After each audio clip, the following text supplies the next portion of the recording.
El Espíritu de Dios está en este lugar. Dios es espíritu, y los que la adoran en espíritu y en verdad, es necesario que la adoren. Amén. Amén. Glorificaré al que reina en las alturas, glorificaré al gran yo soy, glorificaré al que reina por los siglos, glorificaré. Ante ti me postraré. Muchas veces te he fallado y tú permaneces fiel.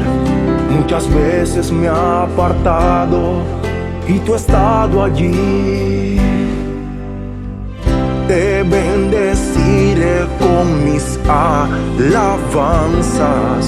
Yo te bendeciré con mi adoración. Solo tú me haces feliz en la soledad. Solo tú, mi Dios. Glorificaré al que reina por los siglos, glorificaré al gran yo soy, glorificaré